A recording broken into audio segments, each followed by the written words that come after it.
And we are back once again with Trick Roll. And we have a new guest with us. We have Arshis. We will be introducing his character shortly. But for now, I am Andy. I run this madhouse. Run it being a very loose term. That's, like I sort of set it in motion. I start the wildfire, and then I try to keep it controlled. That's not a good example, but it's an accurate one. And below me, we have Crumpler64 himself playing King Gileth Ator, the leader of Halloween Town for some reason. Oh, you brought back my childhood when you said that. I know, it sounds really great. And I'm sure that, being the ruler of a small kingdom connected to a nexus of the Shadowfell will never, ever have any negative consequences. Speaking of negative consequences, we have Kyle Uwood 60 Flint Uwood 756. Mm-hmm. I got it right. Finally. Oh. Hold on a second. I gotta ban a bot right quick. Yeah, I can actually do that for you. Good bot. Yeah. We like to have viewers. We hate bots with a passion because, but that's why I have people to help moderate things. Oh, I got him right here. He's gone. Okay. Cool. Yeah. Stupid bots. Stupid bots. That's going to be a future enemy. No, Kyle brings us Joseph. I cannot remember the last name. Lucerno. Yeah. I have trouble. I work for Italians and I still have trouble pronouncing that. The Soul Blade Rogue, is that what it's called? Yes. Okay. The Soul Blade Rogue. Soul Knife. The Soul Knife Rogue, who, because there's just too much chaos, has to bring in order so that way he has chaos to work in. We don't understand it. We just roll with it. He's got plans. Some of those plans are going to be seen shortly. Looking forward to it. Mm-hmm. So to just kind of set the scene, last time there was a little bit extra chaos because Joseph actually, because of technical difficulties, got poisoned and passed out. Oh, that because I said that you ate the executive chef's steamed greens, which turned out to just be moss he had peeled off the walls. Oh, God. So you kind of were foaming at the mouth because you couldn't connect to the internet. It seemed accurate. But Kyle, you had a plan to, because you were attacked by the Knights of Shelter, who were going to purge the evil heathens from the land. You have decided to try to get a bit of an army out of your people. Mm-hmm. How? Out of Gileth's people. Yes. I'm going to just pretty much stand on top of a soapbox. I don't care where I find this soapbox. I will put it in the town square, and I will start to talk about raising an army to be able to protect our boundaries in the middle of the town square while standing on top of this soapbox, and the wonders of serving King Gileth, and what did pretty much I'm going to be acting like an entire army recruiter, talking about you could see wonderful things, go incredible places, come out with skills that will get you beyond even where you're currently at. So people just kind of look at each other, but they listen. But they just like gather skulls to decorate your front yard. Then they're still just kind of staring, sort of blank-faced. Like, you're saying things. We're acknowledging you're saying things. Not get picked on by the Knights of Shelter anymore because you'd be able to fight back. Get steady pay and be able to eat something other than pumpkins. The pumpkin farmer just throws down a pumpkin and storms away. Fred, come back! You've got the best pumpkins in the country, but I get off the soapbox and I start chasing after him. Okay, just one more question for you here, Sir Joseph. What is your training regimen? Because you're not a warrior. How do you want to train people to fight? Well, I may not be a warrior, but I am actually proficient in long swords, rapiers, and simple weapons, so I can put them through an entire and crossbows. Actually, an entire army of people with crossbows could devastate them. It would be if you had the crossbows to arm them. This is true. I'll set them up with training regimens for crossbow, hand crossbows, long swords, rapiers, short swords, simple weapons, and also how to cheat at cards, thieves' tools to be able to break into enemy fortresses.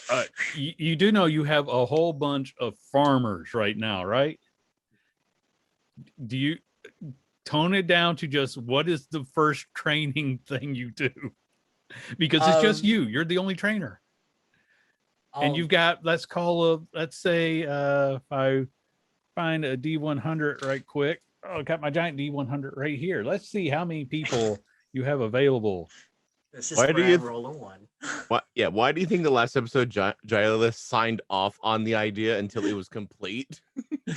Okay, let's say you have 19 people who are actually close enough to hear you start talking. I will start training them on how to use a rapier.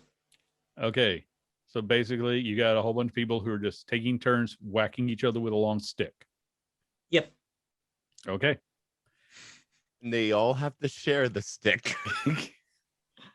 I will go out and get more sticks they trade it back and forth. They hit, hand it to the other one, get hit with it. So and then after that, it's like Joe's like, no, not. I like how you have farmers who have tools that have historically been created. Some of our some weapons that we all know of, like the bow staff, for example, was just a walking stick you could hit someone with. Joseph takes one of the most complex sword fighting methods and teaches it to farmers who have access to staffs. But no, that's exactly what it is. Okay, so they go from hitting each other to poking each other with sticks. Actually, if they've got quarterstaffs, I'm just going to start having them use the quarterstaffs like long rapiers, and I'm going to treat this like as if it's an entire thing of people, like what people do with playing at home with lightsabers, just pretty much having them go back and forth with each other. Yes, so people are slowly beating each other to death with sticks because it was just easier than arguing with Joseph. So, but that brings us to Giles. I'm not going to ask you to do the the common wisdom save for the castle to mess with you, because you find yourself in a meadow. There are cherry blossoms that are just like spinning in the wind as you stand off against your ancient foe in a moonlit night. And I'm also just realizing we forgot to do our energy drink ad, but I like how you switched. Oh no, we're going to keep rolling. We're brought to you by Ma Energy, but there's links below. Sorry, I'm just like, he instantly has a moonlit background. You're standing before you, standing 9 foot tall, 10 with the horn, a giant battle axe. The were unicorn stares you down. This shall be our greatest battle. The best way I can imagine Giles, internally he's prepared for war, but externally it's just the biggest smile a dragonborn can bear.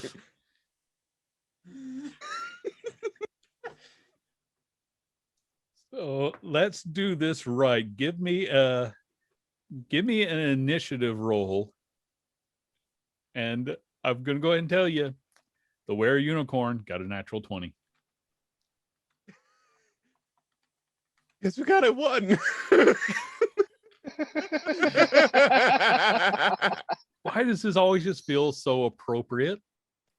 The unicorn, with its centaur lower half, is charging at you, battle axe raised. He swipes. It does a where is the thing? Does a 15 hit you? 15 does not hit. Okay. He is then going to swipe at you with the horn. But he gets a natural 1, so he gets it stuck in the ground. My chance. You have advantage because he is right now, his head is stuck in the ground. You have advantage, sir. All right, I take my massive great sword and just align with the neck and just swipe down. Easy enough to do. This could be over so much quicker than I imagined. All right, we're looking at 17 with the advantage. Okay, 17 hits. Wonderful. And another thing that I'm just now remembering, we had a trick roll that wasn't used last time, so it's just going to be in a pool. The first person who wants to use a trick roll, and Arshis will explain that if you want to use it, but that's what I do instead of normal advantage. What is the trick roll? You get a 1d4 multiplier to your roll.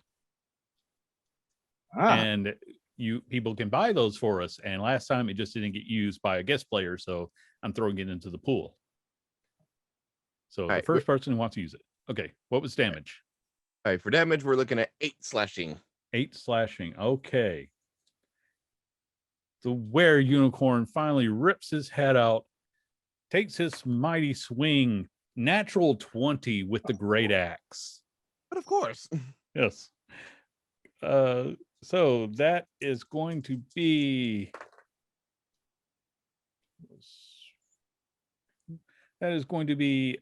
9 damage to you. And then stabs at you with the horn with a 3. That even if I add to it, that ain't gonna hit.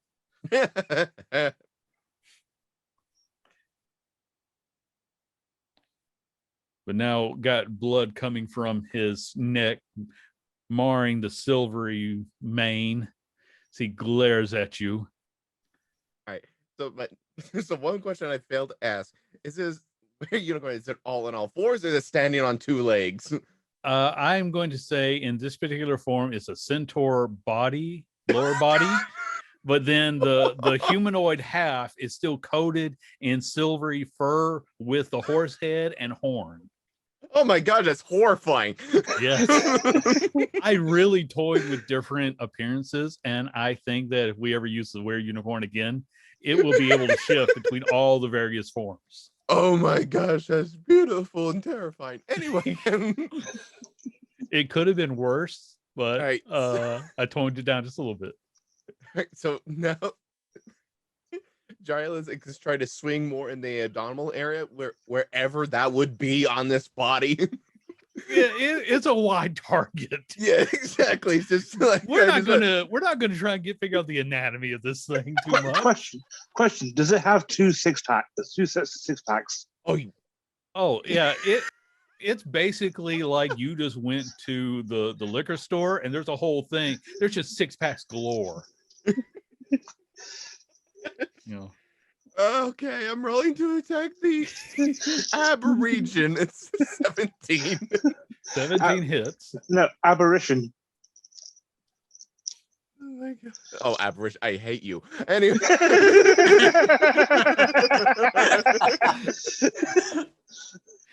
All right. Rolling the sword. That's more freaking like it. 14 slashing. 14 slashing. Oh, wow. Okay. So the great axe comes up. That's going to be a hit with a 19. I don't even have to add anything to that. Yeah.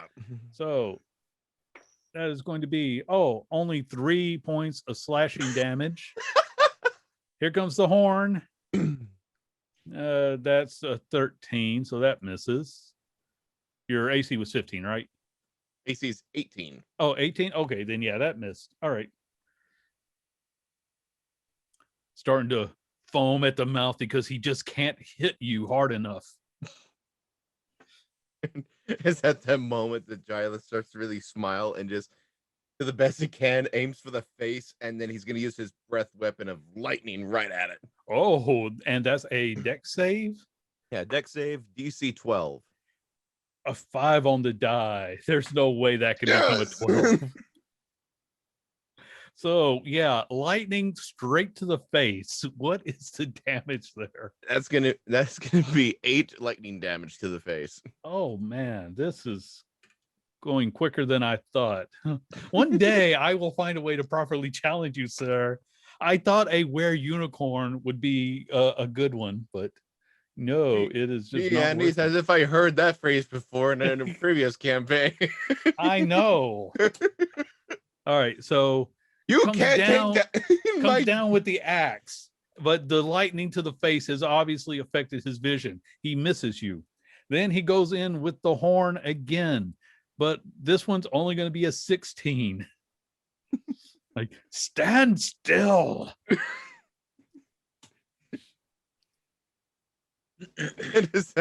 with the great sword in hand, he's now just gonna go for one of the legs. It's like, I'll stand still when I'm dead. That's the idea. Good, because that's the one on that swing. Okay. You scared the D20. Giles, describe how you miss for me, please. So the way I can imagine is that since it's in a foresty area, I imagine it's not exactly clear. Mhm. So imagine where it's this in that moment, or just like, I'll stay still when I'm dead. It hits just the nearby branch. So you just you see those cartoons when a person goes to swing with a baseball bat and they just keep on spinning. Yeah. That's what I imagine Giles. He goes there, it hits a branch, knocks him a little bit off course. He clings onto the sword and makes sure he doesn't lose it. And it's just And much like before, that is going to give the were-unicorn advantage as he comes at you with the axe. 18 on the die. That's going to hit. Yes. That is going to be 8 points of slashing damage as he hits you, halting your incredible spin. Then goes in with the horn. That's only going to be 15. The horn just is not going to make it today. But he pulls up the now slightly bloodied axe and just licks it. Giles, just once he's able to come to, sees the licking of that, he, with trident in hand, is like, "Hey, that's my blood!" and throws the trident.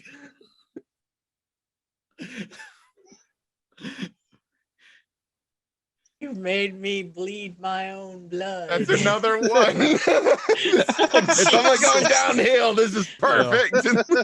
Okay. I'm gonna take this one since you threw it.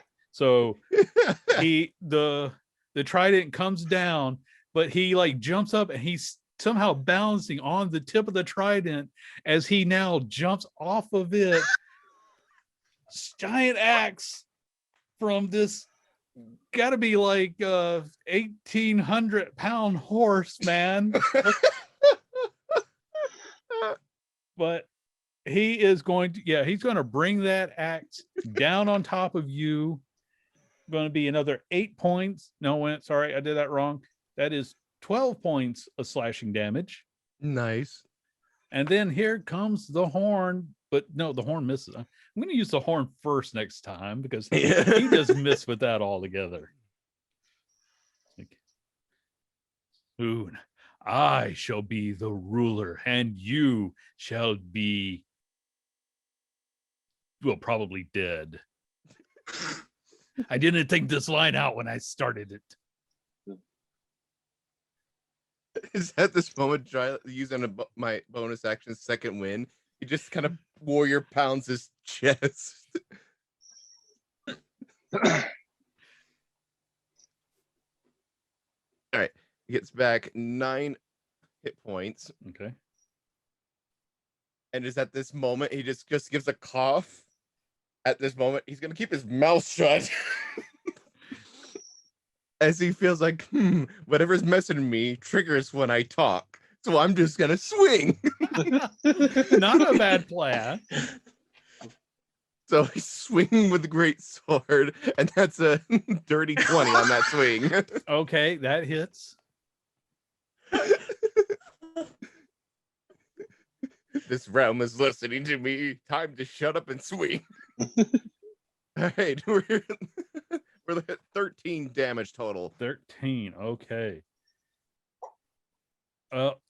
He is definitely, bleeding from multiple places now. The rage in his eyes as he tries to finish this. He brings the axe down onto you for 6 points of slashing damage. Still furious, he goes in with the horn, and just never mind the horn. The horn is no longer even in play. It just scratches off of your pristine armor. So it comes down like he was trying to stab you, but he missed. So now it's just eye to eye. But of course, the eyes are a little further apart. So it's kind of awkward. You can almost get cross-eyed trying to look into his eyes.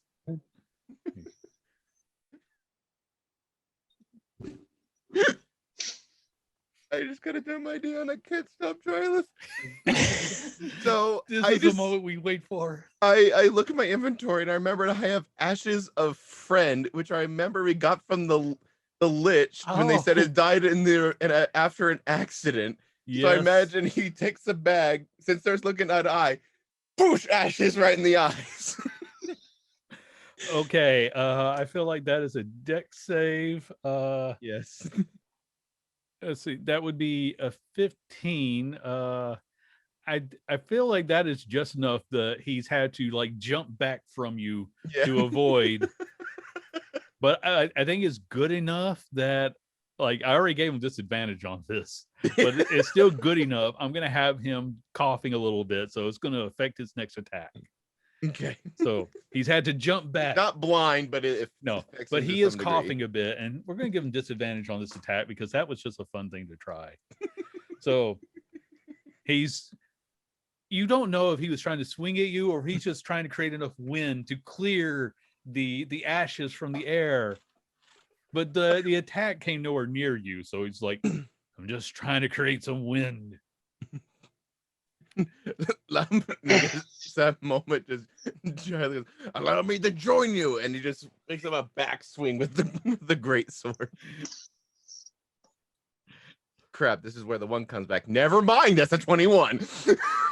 Okay, roll your damage, sir. Your wind slash was a little better than his. Okay, that is going to be 9 total slashing. 9 total. Okay. I will not fall to you. And then he charges, full gallop, axe gleaming in the moonlight as he swings and splits a tree right down the middle with his one. And he's like, oh, hold on. I'll be with you in a minute. And as I've established, that means you have advantage on this next one while he's trying to get his giant axe out. That is that moment where me as a player would want to wait because he wants it as a fair fight. So Giles swings.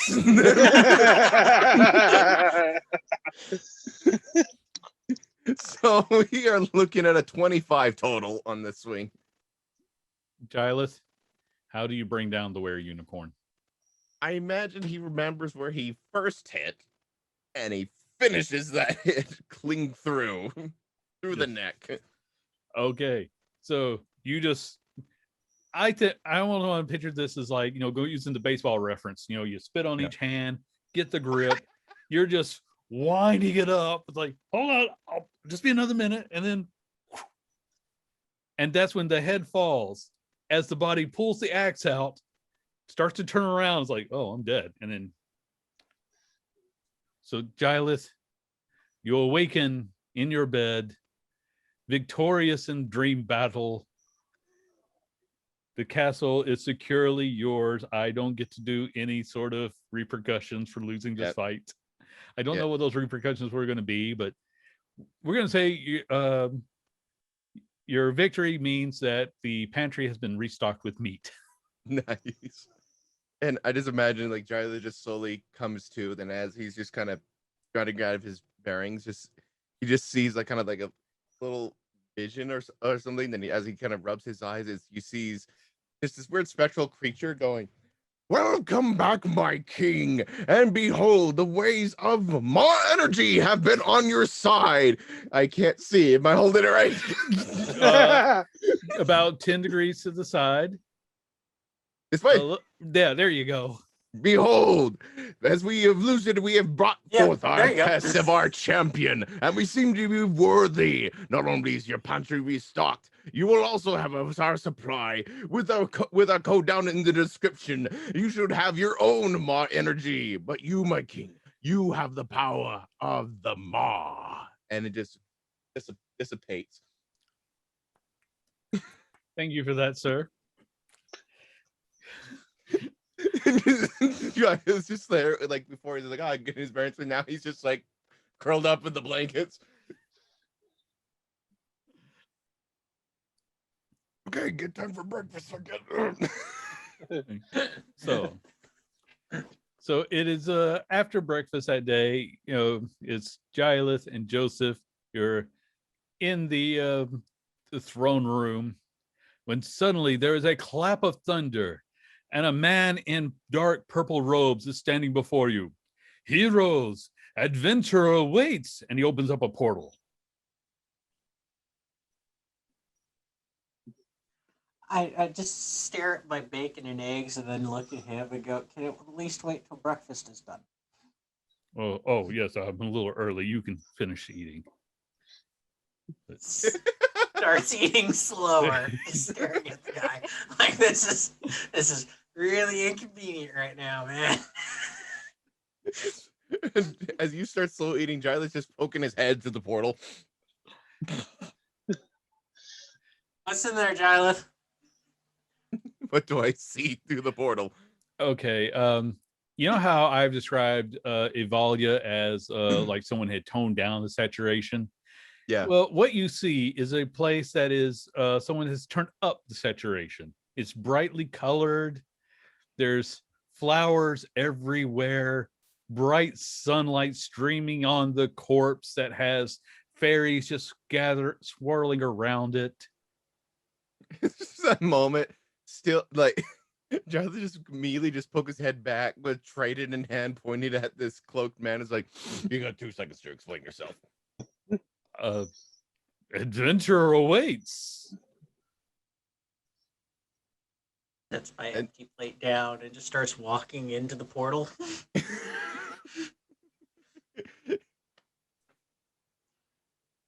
Sticking my head back through. Gileth, you might want to tell the Seneschal that we'll be a while.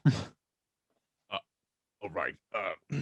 Withers, And from behind you, sir. can you take a note for me, please? Yes, sir. One second. Joseph, what did I have to do again? Tell the Seneschal that we'll be on important business for the kingdom as adventurers. And What he therefore said. he needs to do his job. Yeah, what Joseph said. You Right got it? away, sir. Withers, Sir, could you please deliver that note to the Seneschal? of course, sir. Thank you. Pulls back through the portal. Very good. Withers, I release you. Thank you, sir. And in the portal. All right, No, and this is one of those moments where, as you say that, my mind just goes, and this is where we find out that Withers has been a demon, a greater demon this entire time, and you saying that has released him upon the world. that has been my long game all along. Oh, but you both run through the portal into the brightly lit town around you. There is Arshis, please describe your character as you're standing there also. My character isn't standing there. He's sitting there on a log. It's 9 foot tall behemoth of a half orc. with basically the hammer equivalent of the Buster Sword on his back. Behind him is a 30-foot scaled duck with a gaping wound where the liver is, and he's sitting there, this paste on crackers, sitting there nibbling them. And opposite that is where you have the brightly lit town, the corpse, fairies kind of floating around it. On the wall is written, "Beware ski bop."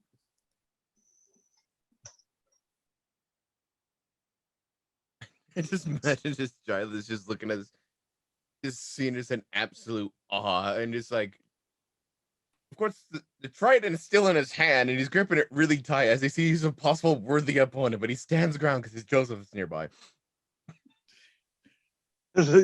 My character datingly eating these, it's basically pate on cracker, just looks up, looks at the two, looks back at cracker, looks back up, he continues eating cracker. Joseph, what do you think? Giles, go say hi. Go say hi. Okay. Trident still in his hand as he makes his approach. I'm just going to examine this corpse because fairies dancing over a corpse out in the middle of this brightly colored world. It's just like, that is not something I expected to see. What, you never seen Dragon Duck? Is that what the mystical beast was? Yes. Very tough, very formidable. Make good foie gras. Your own work? And at this point, my character stands up straight.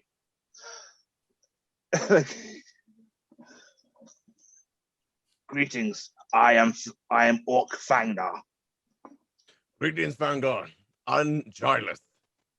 I've come to marvel at your work.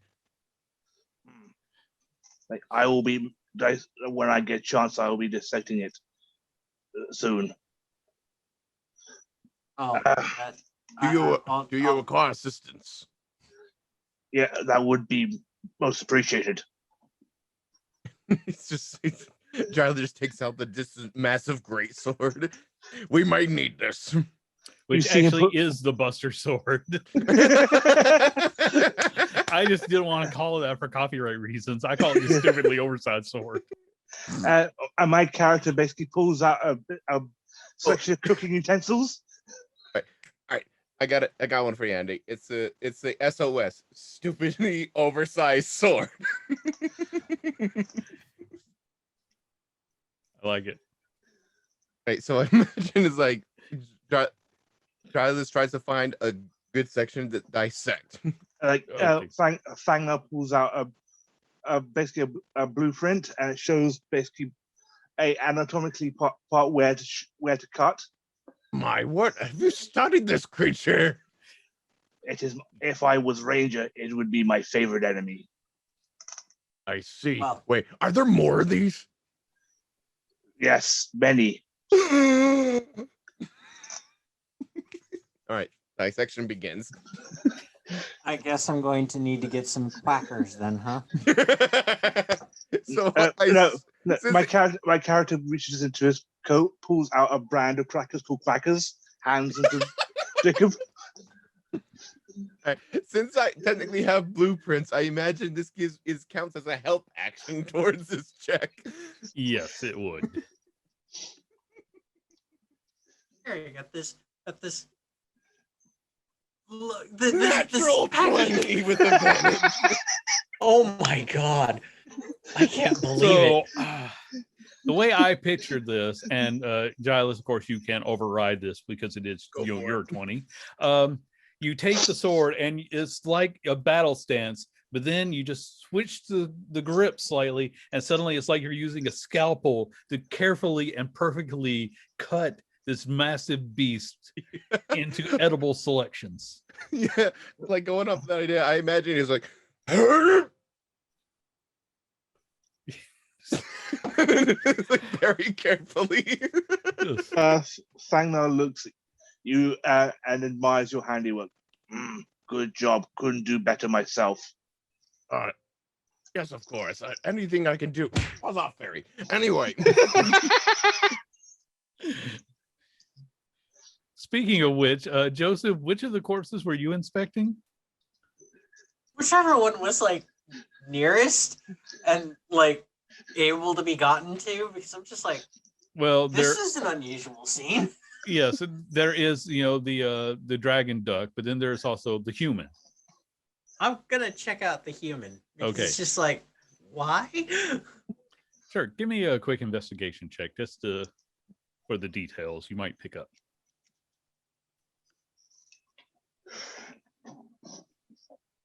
A 6. Well, he's definitely not breathing. The pool of blood beneath him sort of implies that, he probably he's is not alive. And the fact that his head has been spun around about 136 degrees is another indication that something is definitely not right about this body. Yep. Yoga accident. Those fearsome of combat maneuvers. There is a sort of like I want to say a backpack, more like a small duffel bag, nearby. But other than that, there's nothing that interesting about the corpse that I haven't just described. I I go over to the bag, open it up, and start seeing what's inside. It appears to be empty. Like looking for anything that would identify this. Hey, John, somebody's done my job here already. Yeah. Opening the bag wide. Yeah. Nope. There's nothing in there. But this is when you hear footsteps come up as the two of you are, eating the dragon duck, and he's, messing with the bag. What's going on here? Did you kill this man? Man? He points at the other corpse. What? Like, Oak Fang looks down, equally surprised to see it. I just point to the bag and go, this was empty. He was like that when we got here. Oh, by the way, that is King Gyleth of Evalia. You pointing to the giant orc. Your name was again, sir? I completely forgot it. My name is Orc Fangnar. Orc Fangnar. I'm Joseph, the Royal Assassin. Nice to meet you. Royal Assassin, huh? I think we better take you all in just to make sure. He sort of stupid tooth fairies. My character stands up, puts down the duck. I would do not presume to take me anywhere. Well, you are suspects in a murder of Joe Jingleheimer, so we have to take you in. Joseph, Schmidt. Joseph, I think we're in another book. I believe you are incorrect. The only thing I am guilty of is making good foie gras. He turns around to one of the men who has them a book. He flipped through, like, yeah, sure. If people are found over a dead body, they are suspects of crime. No, it's literally in the rule book. We have to take you in. Wait, you have a rule book? We don't just run around doing whatever we feel like. We are the guards. We have instructions for these sort of things. But where's the fun in that? Can I see that? I need to make a copy of it because no, here's the spare. Oh, thank you. I mean, we like people to understand the rules of our land. Yeah, we are not barbarians here at Holt Springs, but if a barbarian came by, we just ask him to obey the rules. I am no barbarian. I am brute. We we ask you to hand over your weapons. Oh, we'll just use this bag. He takes it from Joseph, starts putting Like- everybody's weapons in, Like, assuming you, Good luck with the SOS. you see here, and you see Fangler take off his 12-foot tall maul. Mhm. You will not take Fangnar. Well, okay. I guess we're gonna have to do this the hard way. Who does hand over their weapons? Just Joseph curious. just looks at the guard. Joseph me, just looks at I the guards and dude, Joseph will look up from the book and go, maybe if you just asked him politely, with a please. Add that to the rule book, sir. Would you please hand over your weapons and come with us for interrogation? Very well. I imagine Giles, out of pure just spite, just takes the SOS and within one hand and just mostly like to see if these guys can even hold it. Like, please, I insist. Okay. My character says, yeah.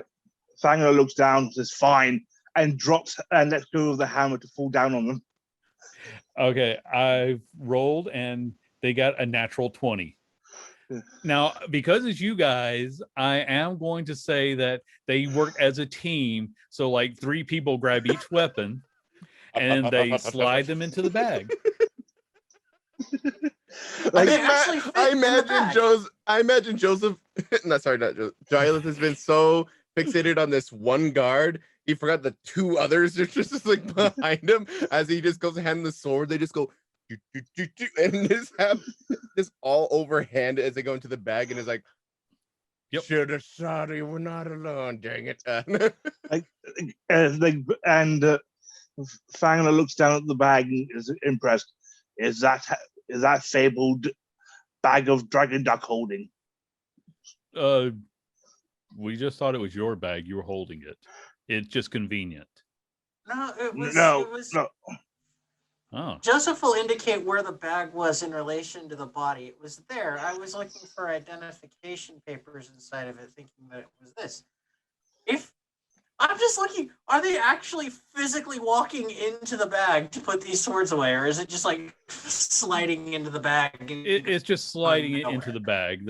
The bag does have not quite a 5-foot opening, but enough that they're able to put each weapon in. It might take a little bit of work with the axe, but everything fits in. It's like, this is just convenient for us, really. Stupid plot holes. I don't. What? How? Joseph is just Now- like tilting his head, trying to make sense of the world now. Like this. Okay, you collect the body. See if you can get the teeth back from the tooth fairies. We may, but you 3 to the dire flump. Dire flump. This way, please. I'll just hand over my rapiers with that. I'm just walking. And like Right 3 behind people them. take it just to make sure it's not supernaturally heavy. I'm just walking with the guards, just pretty much as we're walking by, just going, how did this rule come about, and what are the extenuating circumstances around this one?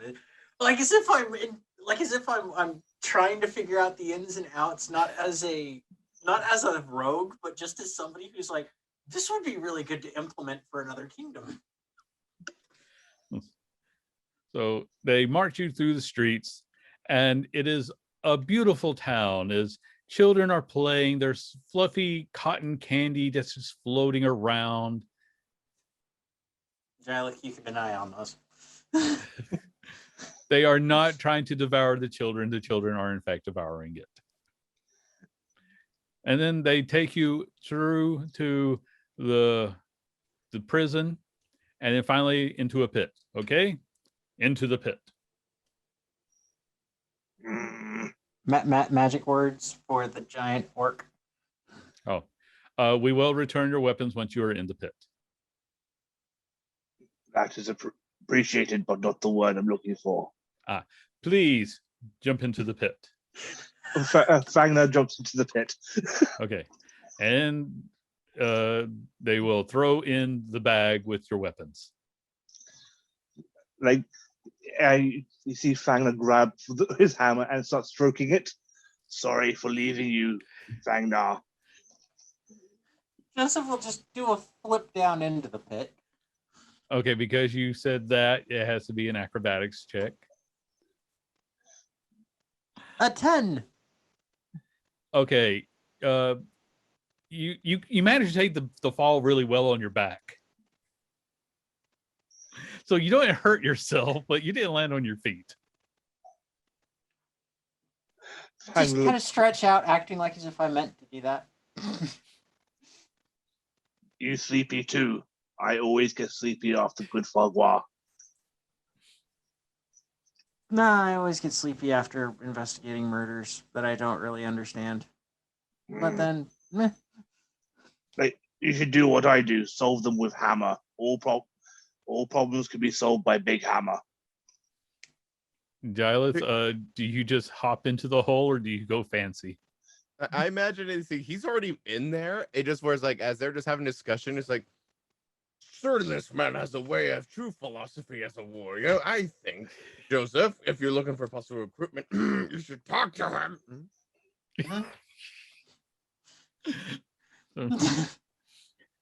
I always wonder, should we make it out of this pit alive? Would you like to join us and establish a mercenary band that could go around and protecting the boundaries of a country from, well, essentially, people who think that our entire country is evil for some reason? 2 questions. 1, can I solve problems with big hammer? Yes. 2, are there dragon duck near you? Actually, are there a dragon duck near us?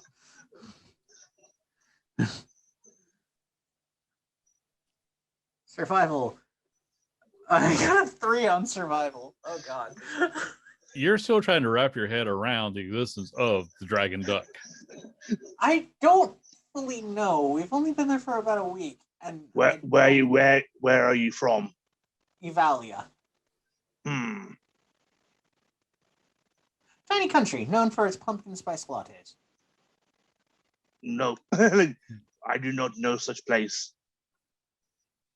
But But- While you're having this conversation, you hear boom, boom, boom, as the smell of mothballs and iodine kind of starts to drift in. grandmother, Grandmama?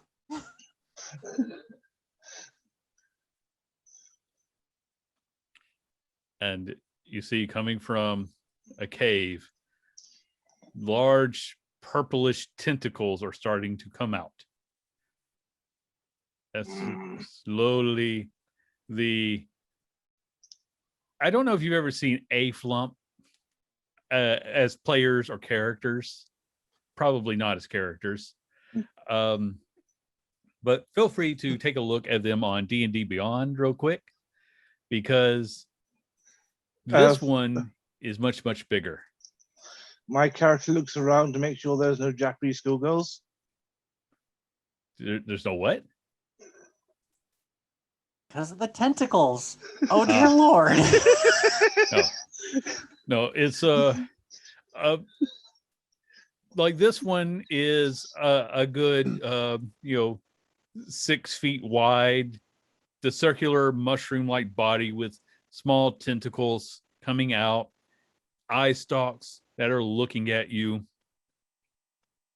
as it's propelled from the sound of the vroom, vroom. My Fangner charges in. Okay, roll initiative. Oh god. Oh god. I rolled a 6. Oh great. I rolled a 7. 13. Okay, Jolly with 13, the Dire Flump with 8,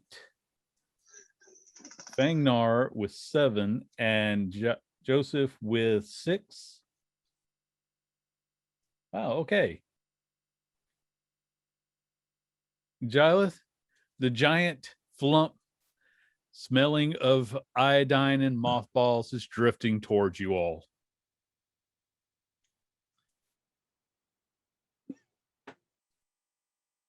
And one of these moments where I have a dumb idea, but I can't stop trying.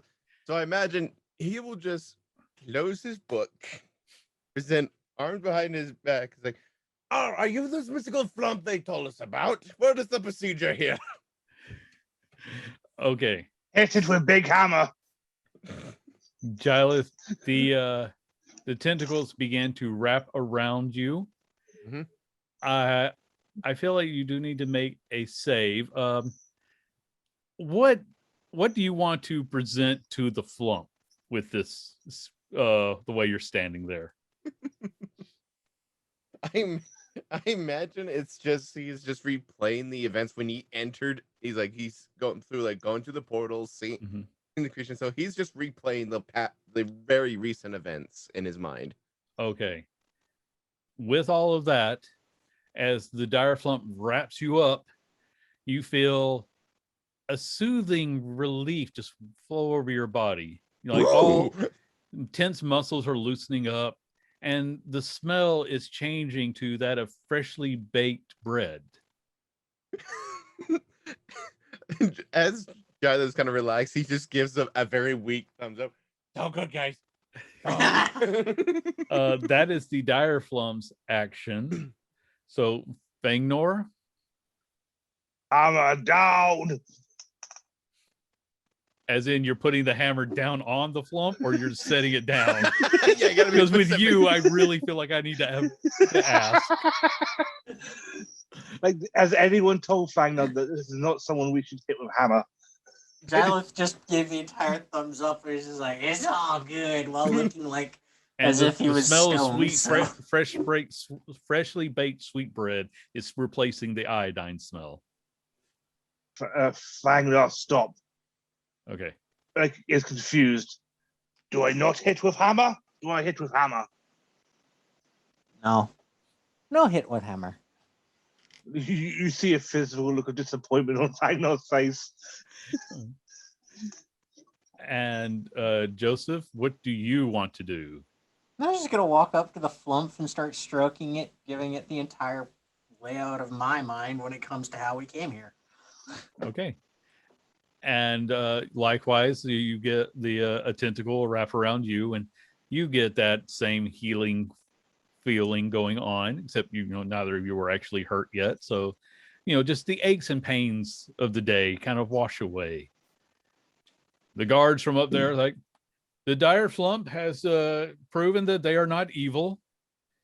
One of them's a little suspicious, but they have the blessing of the dire flump.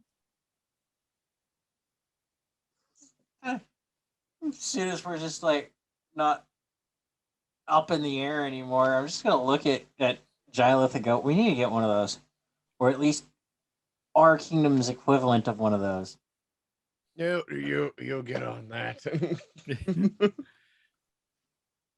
And the flump will just start to drift away again. Thank you. Flump. Flump. Well, I will not apologize for the duties of my job. We did need to check, but you are proven not to be evil or murderers, so you are free to go. The fact you actually see this Fangner standing there, really disappointed. He really wanted to fight that dire flump.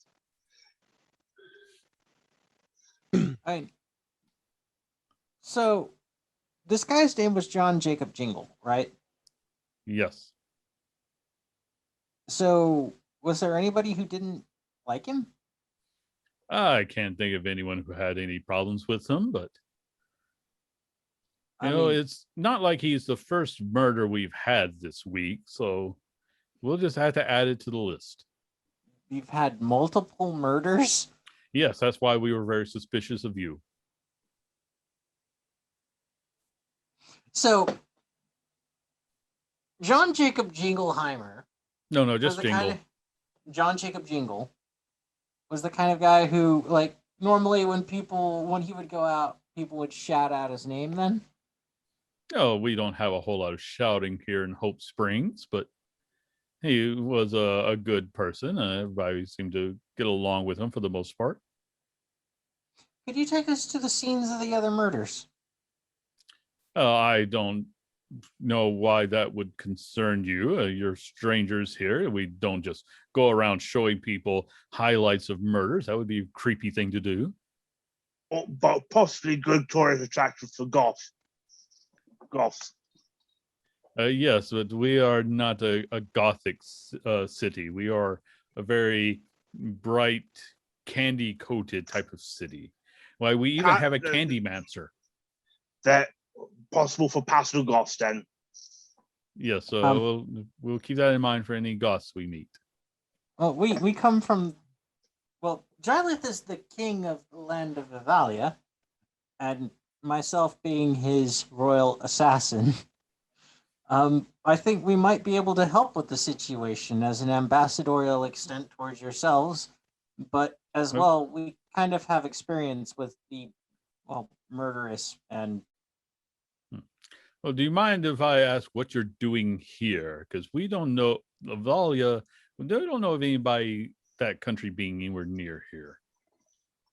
We had a giant we had a wizard appear in the middle of the courtyard, decked out in a giant purple robe, open up a portal and say to us, "Adventurers, come forth." So we set up the seneschal as soon as we were done with breakfast and walked right through.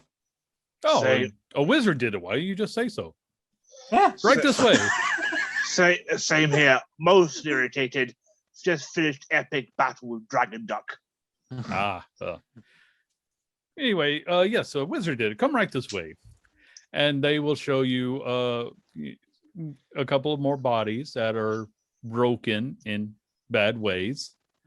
I guess there's not too many good ways to have your body broken. They'll explain. Yes, these started occurring about 2 weeks ago. Anyone happened to appear 2 weeks ago? Oh, no, there was a merchant that came by, but traveling merchants with magical items, not too unusual. Is he still here? No, he left about 2 weeks ago. He was a traveling merchant. He came in, sold some goods, left. Is there anyone that appeared 2 weeks ago and is still here? No. I'm stumped. I'm stumped. This problem cannot be solved by Big Hammer, therefore cannot be solved. I'm done. Fagner walks off. No. It is at this point, Gilith looks over the bodies and goes, "I need a pair of round spectacles, a false mustache, a hunter's cap with the flaps that go over the ears, and a set of spiky bat-like protrusions on a headband built large enough for our orc friend." Okay. I know you meant to say Joseph, but when you said Gilith does this, I just imagine Gilith doing all these emotions, and then he comes to like, "What happened?" All of these things are provided and put on Gilith. I just imagine the mind meld that whatever flump just was experienced by both Joseph and Gilith. There may be a point where we may share thoughts. Yeah. Roll for body switching. Yeah. Oh my god! Is that a Constitution check? I think it's a wisdom save, actually. All right. Oh here we god! go. Wisdom save. All right, I got a 15. Okay. A 6. So my theory holds water. So when Joseph does these motions, Gilith does same motions. And then eventually you look around and Gilith goes, "What?"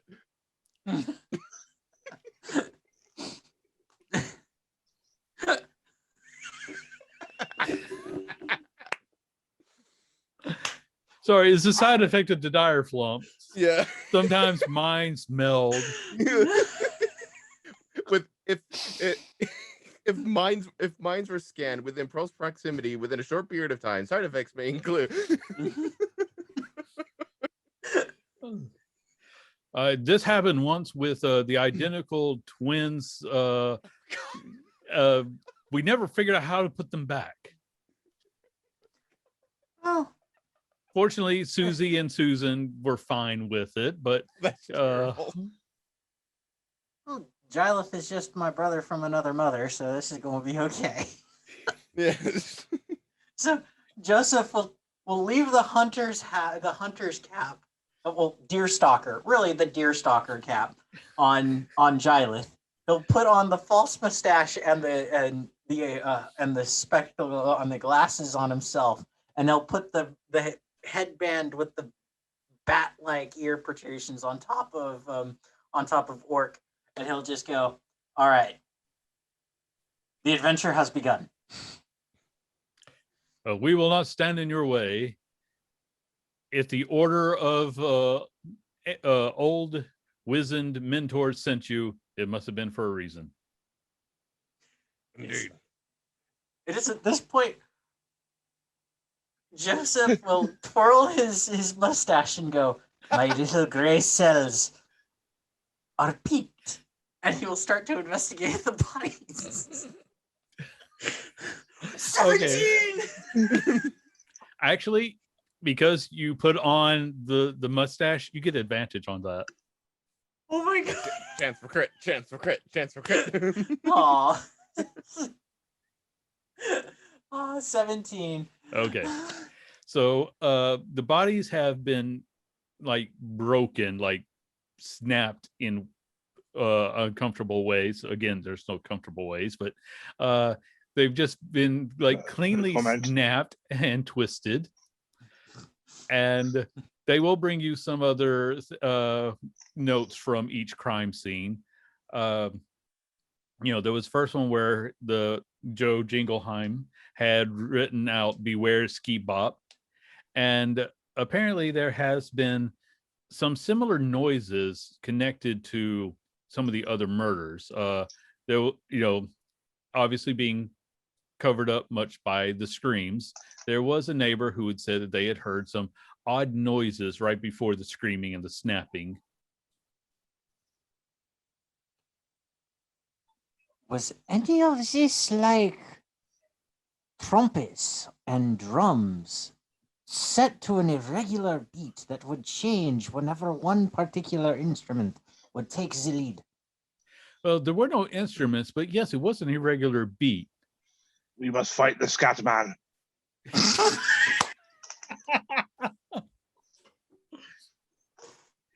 Okay, guys, I'm just going to say you've all entertained me already. We're going to say that the pool now has 2 trick rolls Wonderful. that you can choose from, because it's just, I like those so much more than just normal advantage rolls. So. Oh man. And let me just see, I'm just rolling for the notes now. Okay, so they dig through some things like, it seems here that the first person who found dead was seen buying some items from the traveling merchant. See, he bought a knife that never needs to be sharpened.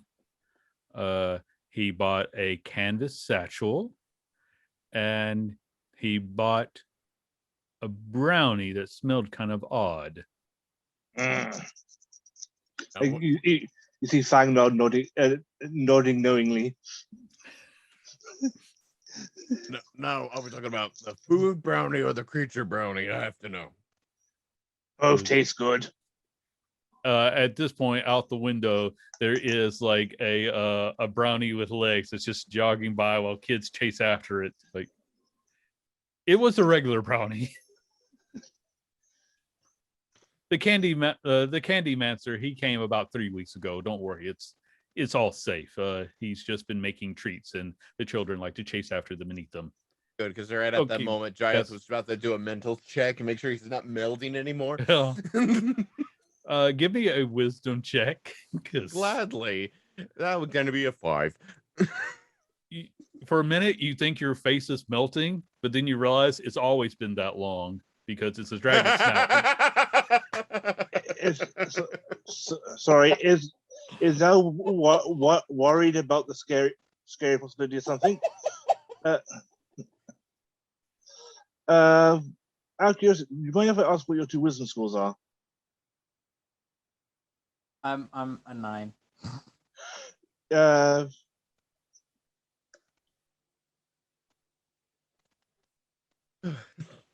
Oh, God. So Yeah. Are your characters higher than a 13 in wisdom? No, I'm not. That'll be a 10 for me. Dear God, Fangdal's the wisest member of the party. Yes.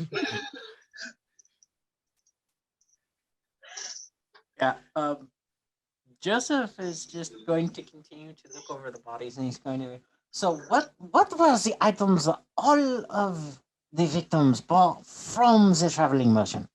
well, it was only Mr. Heimer that bought any items from him, but the bag was seen in possession of Joe. Well, obviously, because you found him with it when he was dead.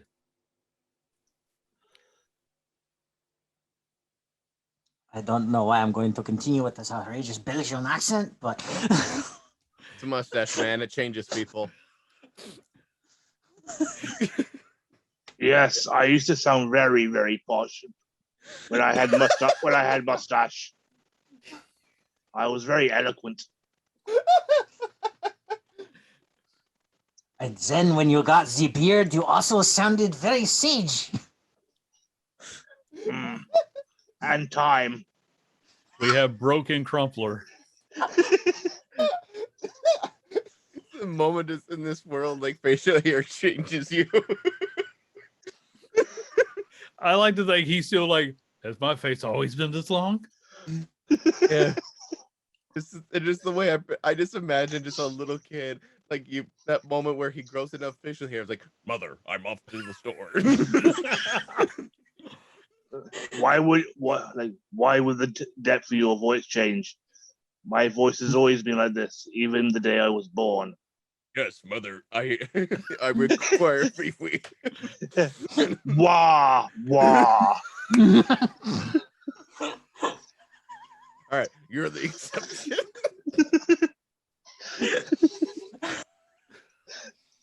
I imagine with half orcs, there's a 50-50 chance of that actually happening. Yeah. I think it's dwarves that, just all of a sudden, the beard comes in. Mother, I am off to the mines now, as my father before me. It has been a good 5 years, son. Go forth. No, it's like I'm your daughter. We are dwarves. It's hard to tell. Don't you love when your players just add lore to your world? Dwarves are like 50-50. You have some where everybody has a beard and some where the beard is, So, and sometimes you have a beard that has the dwarf. Yes. Yeah, and or if the case of if there's ever a dwarf without a beard, is either because something happened in the forge or something happened on the adventure. Yeah. Or he's just a very tall midget.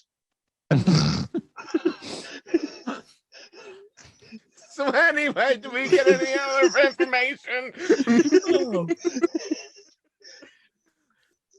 Well, like I said, there was the reports of the irregular, almost musical sounds that preceded the horrible snapping and screaming. Huh. And that did start with Mr. Heimer, who did buy a bag that looks similar to your bag there.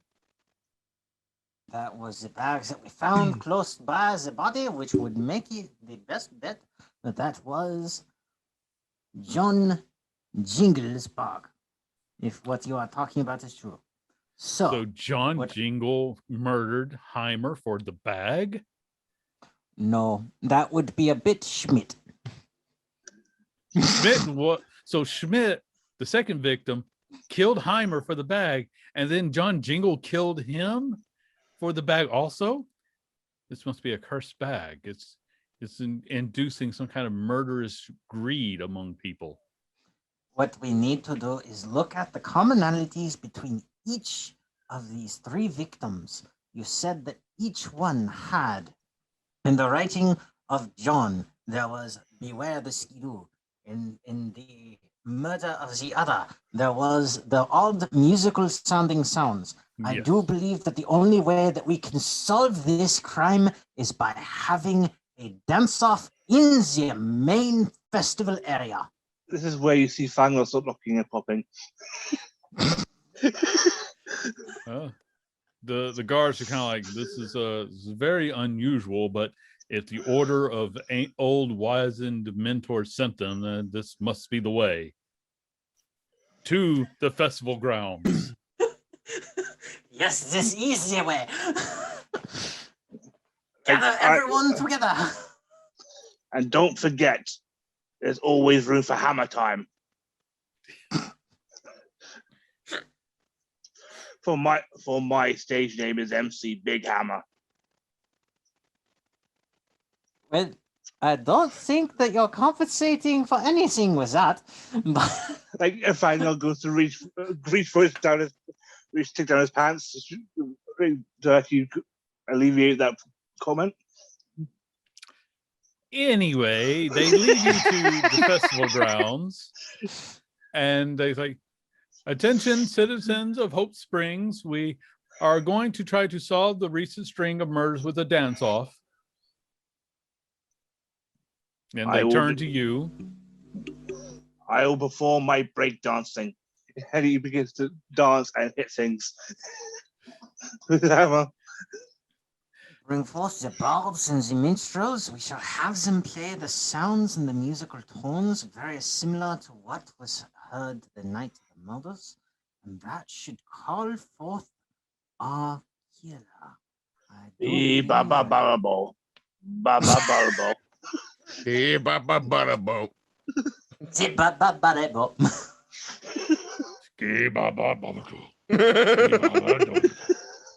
That's coming from the bag. As a long hand comes out of it, and another comes out and raises up this disfigured, like decrepit, almost pale, long, scraggly hair. Dear God, it's the Cockney. Drop the bass on him.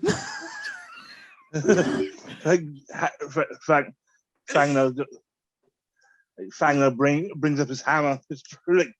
Roll for initiative.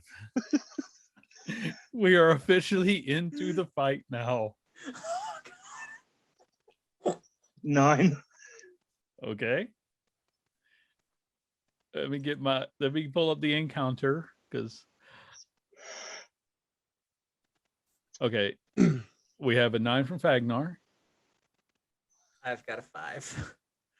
Okay. 17.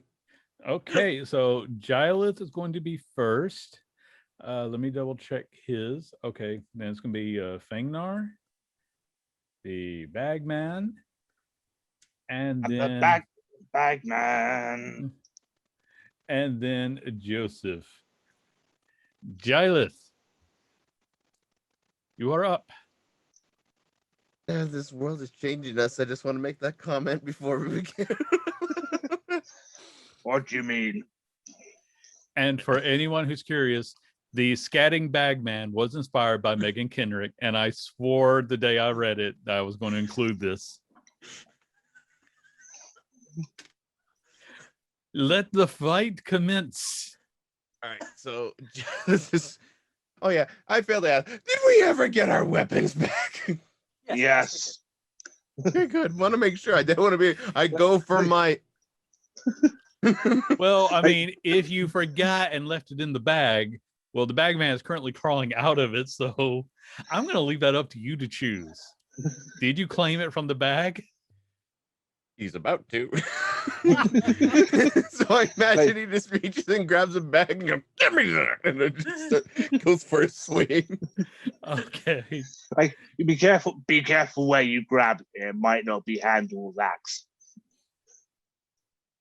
Can we roll for that just for hilarity? Apparently now, yes, we are. Yes, okay. You tell me what you roll for that, because I don't know, and I don't want to put too many guesses on what should be rolled.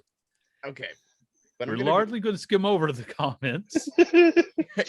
So I can think of like a D12, and like within that parameter, what does Gylith grab? Okay. I love having players where I can just say, you make the roll and you tell me what happened. Okay, he rolled an 11, so out of the random set of items he could have grabbed, what does Gylith grab?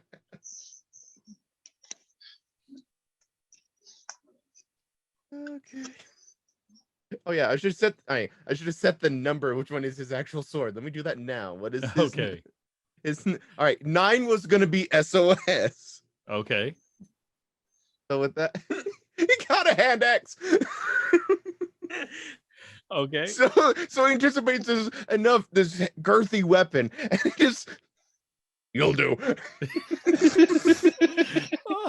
Okay. Dallas, I'll still let you attack. We'll call that your bonus action. I will let you now attack with the hand axe. All right. So keeping the hand axe in head, he's going for choppies. Okay. It's only a 9, as he's still exerting as if it's a massive weapon, Yeah. and it's just like this shorter range little thing. Yeah. So the bagman is able to just like reach up and stop you from swinging with it. Yeah. It's like, I'm the bagman. Gonna flay you to the bone. All right. That actually terrified me a little. Fengar, it is now your turn. So I just enjoy this. It's just I think I got him. Fanger looks at Bagman. As he's crawling in, he basically goes, "Stop! Hammer time!" and hits with them all. Okay, swing with them all. Oh god, that's a 9. Okay, so he reaches up with the other hand, and I should say like he kind of crawls like a spider-ish look, but now he's holding both weapons, preventing them from hitting him. And it's his turn. I was about to say, Joseph, now's your chance. We got him. So This is where he has a third hand. now you two are very large, fighter types. So he Yes. was like twisting like he was going to throw you both, but neither of you really moved. So it's like, but Joseph, it's now your turn. I was waiting for us to just get head bopped. I was too, but he only rolled a 4. Oh, okay. I was just waiting for that. He's not Boom. nearly strong enough to pull that off. If I had that coconut sound effect at the ready, that would have been it. Joseph, is now your turn. Well then, Bagman, it's time for me to turn you into the Ragman. I was really Yeah. hoping, and then that's when you do polymorph. No, it's I rolled a 9 on my psychic blades attack. It just splashes against him and does nothing. So I follow up with the psychic blades bonus attack, Okay, which is a 14. that does not hit. Oh, no. Gylith, we are back up to you. The Belgian accent is just not working. Oh, I should also point out the people around you have run in terror. Oh, makes sense. So Yeah. So since he's only got one hand on the hand axe, so I imagine is Yeah. he just like holding onto his weapon? Yeah. So I imagine with his free hand, he's just gonna just a wide left hook towards like the intersection of the elbow. It's like, give me that. Going Okay. for unarmed strike. Yeah, go for it. All right, that was a 24. Okay, 24 hits. Oh my god. All right, that's gonna be 5 bludgeoning. Okay. So I'm just going to do a separate roll to see about something. All right. Okay. So you were aiming for the elbow. You kind of hit that nerve, and he lets go of all the other weapons as he's like, ah. All right, That then was a humorous action. all right, I will then, and then I go using my action surge, use my additional action for an actual attack, so that I'll with the hand axe and head, and then go for the head. Okay, go for the head. All right, that'll be 13 total on that swing.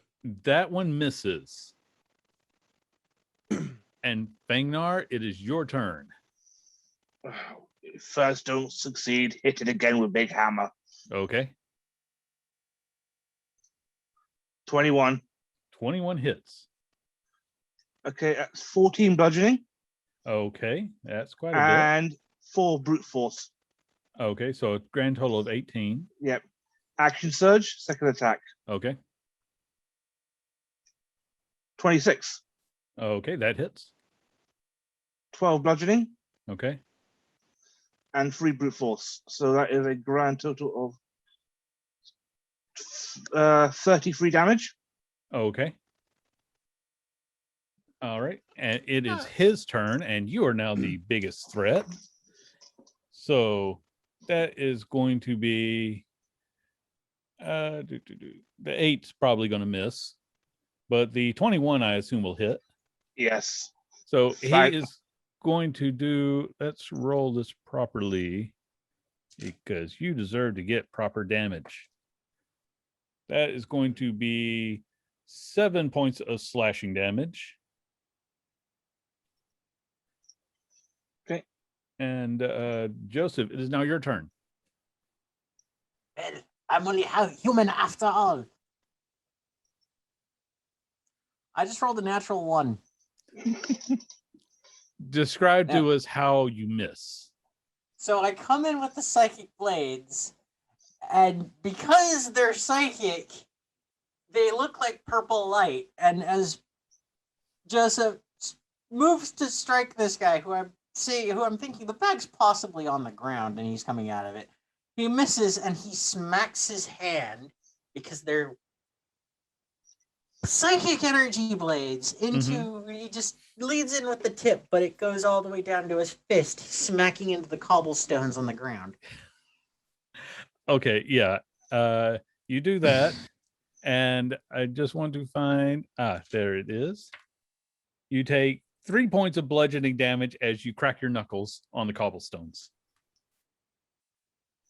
All right, and it's at this point that I come back with the bonus action for the other hand. Okay. And I'm just staying silent now. I did it again. For another one. Another nat one? Yes. Mustache, man. Get rid of the mustache. It's just dissolving your skill. I'm going to ask you once again, describe how you do this twice in a row. So, yeah, you just see Joseph kind of flip around and he's bringing his entire arm back and you can see the flash of purple light. And as he's doing so, he smashes his elbow into the cobblestones because he's just like, ow. Take another 3 points of bludgeoning damage as you hit your own funny bone. Ow. You guys are more deadly to yourselves. Gileth, it is your turn. It was at that moment that Joseph realized that I'm going to remind you also, you still have 2 trick rolls you can use. I'm well aware, but I have to hit first. I mean, you can use it, just call it before you make your attack roll. Yeah, but either way. All right. Yeah. Still a hand axe in head. Okay. Since he can't get a good headshot, he's going to go for back of the shoulder blades. Okay. See if that will help me. No, 11. Yeah, you miss again. It's like you swipe, but he kind of does like, a jerky dodge as he's like, ski bump, scoop bump. He's everywhere, man. He's all over the place. Fangnar, can you do this?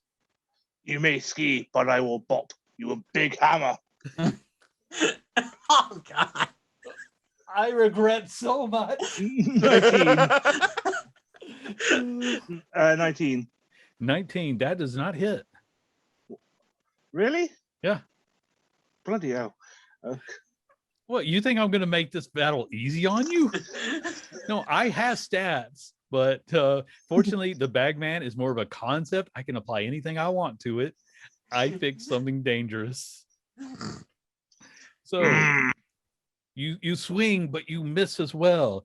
Now it is his turn as he is going to attack, and he's all right. So the 18 will hit, but the 8 will miss. So he's still aiming for Ragnar, who has been the only one to actually hurt him. Ooh, Fangnar. Fangnar. Get name right. Okay. Well, he's going to get his hit right as he got max damage. You are going to take 14 slashing damage as those claws come across you. That was a sharp comeback. Oh!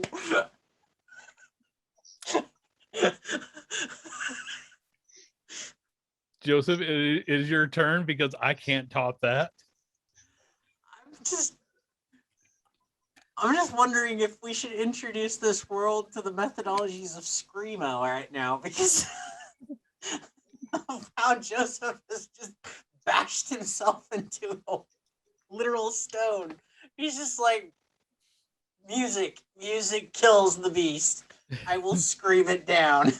Okay, scream it down. Is that a performance check? Yes, that sounds like a performance check. A 13. Okay, I'm rolling for him to make a wisdom save against you. He got an 8. So you just like get into his face and scream right at him. I'm going to say that's going to cause problems on his roll. No way. I think maybe it would be better to say that you give Giles advantage on his attack. Yeah. So Giles, this thing is sort of being distracted by Joseph screaming into his face. Good. So you using this opportunity, and then it's gonna try just going for this. Just a leap attack, just trying to attack the spine. I think like, Okay. fine, maybe this would be a bigger target. Yes. Please. All right, 19. 19. You just miss.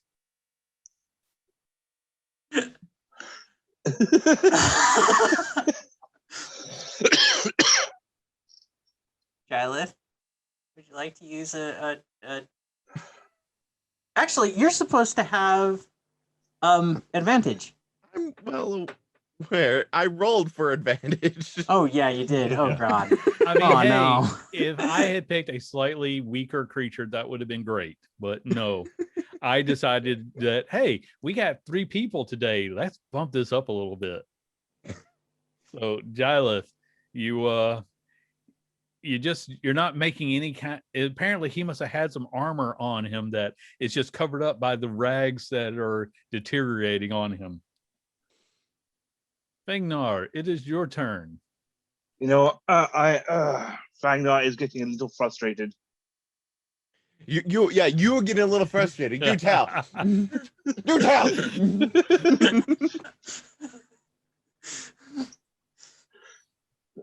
Yeah.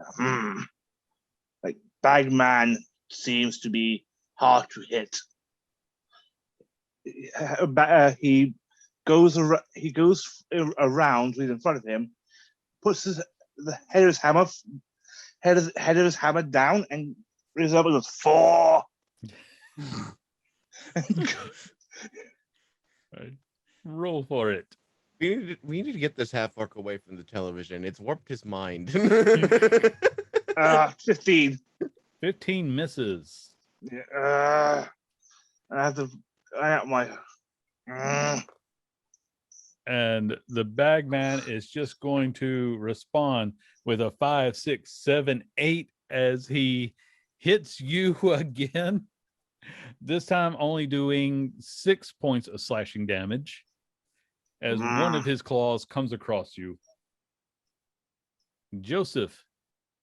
Yeah, I'm just going to keep up the heavy metal screaming, because at this point, the only thing that I think can stop the bagman is rocks.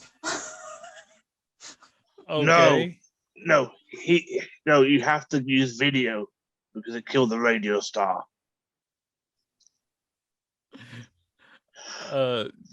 Joseph, if we continue using your the 15 that you provided earlier as the DC, you are able to stun him again, providing the help action to Gileth. So Gileth, he is once again just got Joseph screaming in his face. All right. It's basically at this moment where Giles just toss, like just behind his back tosses a hand axe, like screw it. So he's going for a grapple and gonna suplex the motherfudger. Okay, that is we're gonna call that an athletics check. Yes. And Oh God! now you get yours at advantage, but I'm going to be doing a roll to see if he can save. all that advantage did is prevented natural 1. Total was 9. 9. Okay.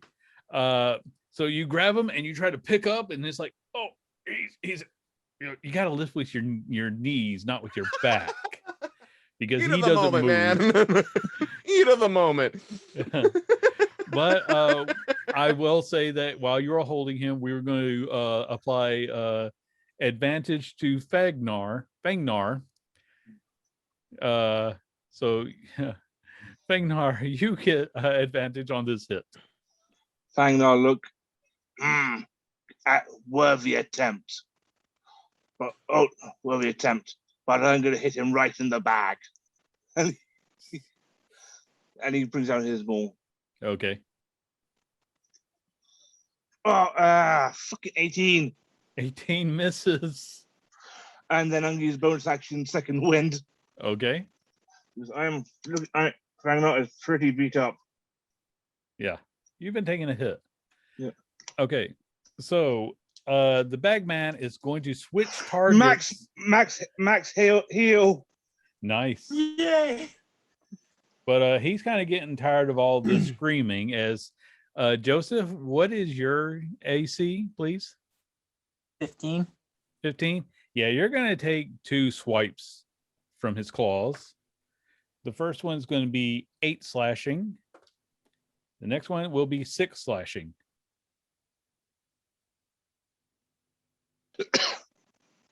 So he just swipes you twice to try to shut you up. Yep.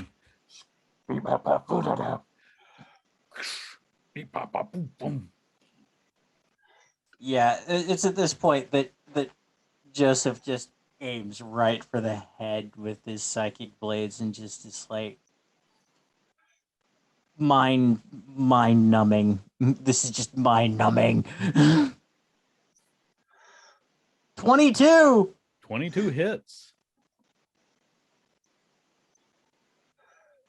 For 8 psychic damage. Okay. And then bonus attack coming back up. Actually, do I get my sneak attack with this as well? Yeah. I mean, he's surrounded on like 3 sides, so. So sneak attack damage is another 5. Okay. Bonus attack is a 17. 17 misses. All right. And They call me the Mind Flayer. Giles, it is your turn. All right. So do I have the hold at least? Yeah, you still have the hold. You just weren't able to pick him up. I'm going to try to pick him up again. Going for the Okay. suplex. Okay, go for it. Please, for the love of the God. 12. Let's just give him a roll. Okay, apparently getting a psychic blade to the head was enough to distract him, because you lift him up and you drop him. Do you drop him down? Oh, it's we're dropping. Okay. Describe how you do this. So I imagine it's just full on like WWE style, just like grabbing underneath the abdomen, and then just basically the moment he's got the grip, he just like digs his claws down and just goes just right over, just like where he hits like either neck or shoulders, whatever comes first. Okay. I am going to pick a couple of die to roll for damage here because this is a Mhm. unique one. So yeah, you bring him down and you hear a severe crack. This is where Joseph comes in with the chair. You know what? Well, it would actually be Fangnar's go next, but if he wants to come in with a chair, Frank, I'll come in with the hammer. Bring the hammer down. Hammer down! okay, bring the hammer down. Do I have advantage? No, you do not. Okay. You know, I am getting sick and tired of this high AC, so I'm going to use a trick roll. Okay, Okay. Okay, and that's a 15 base and okay. Now, 1d4. 4. Oh, fuck it, 1. That's what I love about it so much. So no, you bring it down, but you were apparently trying not to hit Gilith, or he twitched and you miss. But the bagman is like, the show is over, and he's trying to crawl back into the bag. I'm going to say it's going to take him a moment to try to get in there because he didn't roll very well to dislodge from from Gilith. So, Joseph, it is your turn. Yeah, I'm gonna go at it with the psychic blades again, Okay.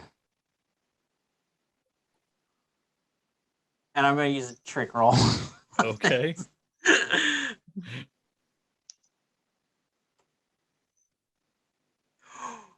Oh, 42. 42. Yeah. Yeah. With that, Joseph, tell us how you do this. So I strike down, leading in with the blade psychic energy blade tip of the rapier, and go, not this time, it is my bag, baby. I feel like And in the everybody back- should roll psychic damage for that one. But you put the blade into his head, and the sound he lets out is not musical at all. It's a horrific screech as he kind of starts to crumple in on himself. Well, he came all to pieces. But did he cut his life into pieces? That might be his That last was result. his last result. Yeah. You both need help. And with that, the magical portal opens up next to you. I I Look guess at the we were guards. filled in their deal. I look at the guards and I hold up the rules that they had. And I go, Yeah. mind if I keep these? No, that is fine. We have spares. Thank you. I take off the mustache and I go, that was when we're never. No, we'll speak of this. We will.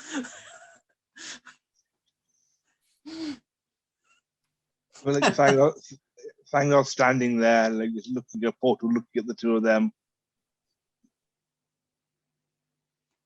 I offer you my hand. I dwarf his hand with my hand. And I pull as I take you back into our country. It's probably just like this tiny little human. It's just like, it looks like a 4-year-old trying to pull their parent to the door to let them out. But it's just like, you come. We have an army you would enjoy. Well, first remember item on the itinerary. Look for dragon duck. Yes. And that's Just how- out of curiosity, did anybody take the bag, or are y'all leaving that behind? Like you see, Fagnar's got the bag. Okay, just curious. And at So- that moment, Joseph recruited his first member of this army.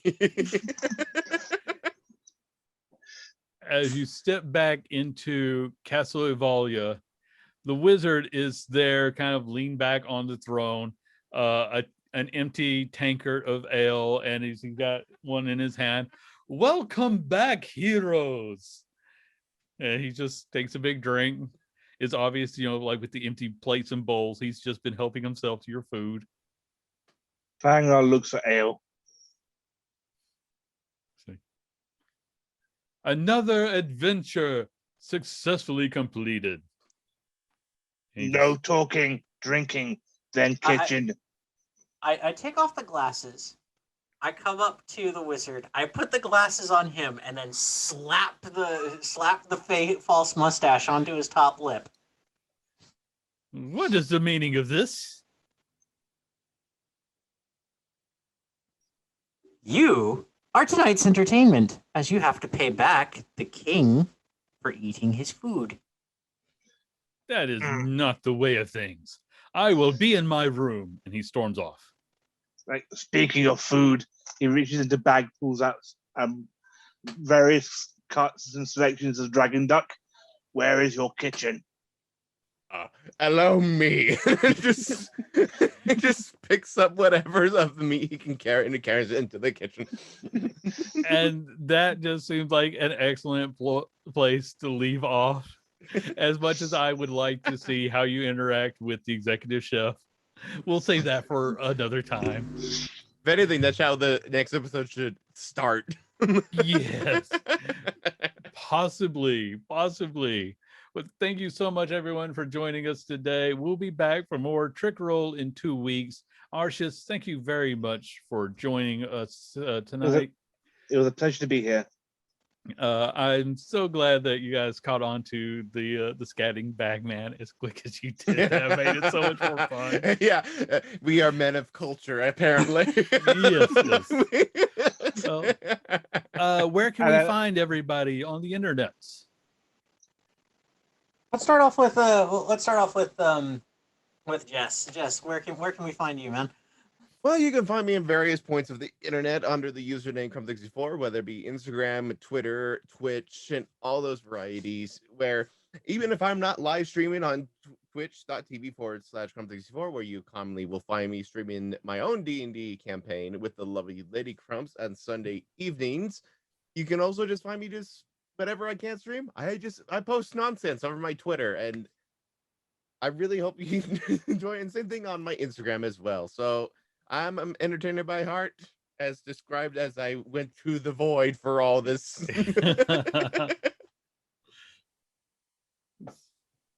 Arshes. Right. Again, it's been a pleasure being here. We always gonna have some fun, especially with Kyle and Andy here. always have fun from you two. You can find me on Twitter under the handle Archers and on the very off chance you're in Brighton, soon you'll be finding me in a regular spot with the Cabaret Lab. Very cool. And you can find my special amounts of degeneracy at Flint Ewood 756, where Wednesdays I host a podcast with Nick, detailing new tabletop role-playing games for people to enjoy, as well as on every other Sunday I run Vampire the Requiem for Andy and Arshes. So you can catch me there. So next week you can catch me there playing Ragtag, who has absolutely nothing to do with the Bagman, as Ragtag is not musical at all. And yes, you can find me everywhere on the internet as Warped Films, usually Warped_Films, because somebody else took the name but never used it. But I am the Warped Films on YouTube. I hope to do more things like this in the future, getting back into doing more production, fun content. But we will see you back here in 2 weeks for, I don't know what, but it's going to be weird. We can't do normal. So, thank you so much, everybody. Goodbye. Bye.